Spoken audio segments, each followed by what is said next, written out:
Hello everyone, I'm Claire Davis and I'm back with Mental Health Chats. Hello Hope, how are you going?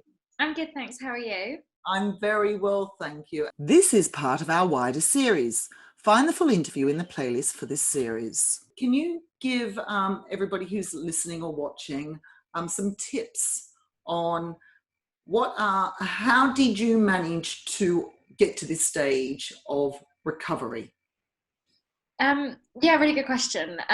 So I normally say like I'm in an ongoing state of recovery. So I think I still have bad days every now and again, and I do still struggle from time to time. But now on those days, I know what I need to do to stay well, and I know what my triggers are. I know what those coping mechanisms are, and I find it much easier now to not be kind of drawn back into those unhealthy coping mechanisms that maybe I picked up in the past. But I think for me, like going into treatment was what I needed. And I think some people, if you get in there early enough, and I am a firm believer in early intervention and preventing someone's mental health kind of escalating to a space where they're not able to manage out in the community. But for me, I needed to go into that treatment because it had been left so long and all those patterns of behavior were so ingrained. And in my time in treatment, I had a lot of really, really good therapy. I did a number of really, really good exercises to try and help me to kind of accept that I had an issue, but then get to a space where I was able to kind of push myself into a better headspace in recovery. But I think apart from that kind of the treatment that I've had, I think the other things that have helped is just working out who is my support network. So having that space to feel really, really heard, because when we don't feel heard, that's when we want to go back to those unhealthy coping mechanisms to show people that we're not okay. And I guess in a way, it's kind of like if I don't feel heard about a plan, then the easy way to show people that I'm struggling is to restrict again or to over exercise.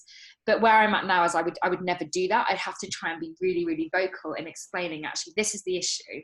This is what I need to see happening. This is how I can kind of work my way forward with that person. And then I think as well, a big thing for me is challenging myself from recovery. So quite often with eating disorders, and I think with other mental health issues probably too, is you get to these kind of various plateaus in your recovery where you're like functioning at a really high level. So you're kind of out and about, you've got a job, maybe you're at school, maybe unis, whatever.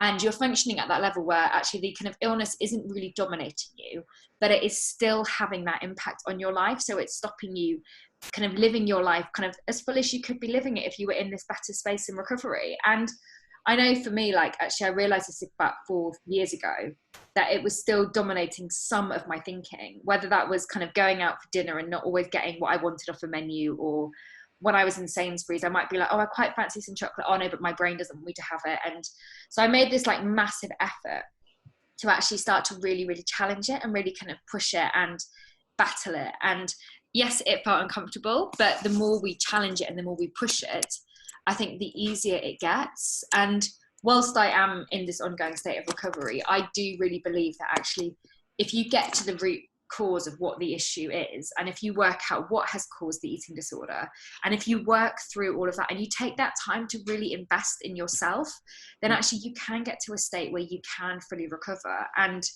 in the UK particularly, it's really difficult because I think quite often with treatment we just refeed people and discharge them, and we haven't dealt with those underlying issues. But actually as an individual, taking that responsibility and ownership to then really tackle that underlying stuff, I think is just crucial in recovery as well. Excellent. That's absolutely brilliant advice. And I think also what people need to understand is everybody's triggers are different and everybody's recovery is different. So I love your point. You've turned on so many light bulbs for getting to that root cause. We can understand that root cause, and that's with any mental health condition, any mental health concern. We can do something about it. And the road to recovery, the statistics are something like it's at least 2 years for recovering for eating disorders, but for some people it's a lot longer. So it's being patient with people and fully understanding. So thank you very much, Hope. You've been so inspiring. I've loved speaking with you and working with you. So take care and look after yourself. Take care. Thank you so much. Thank you. Bye-bye.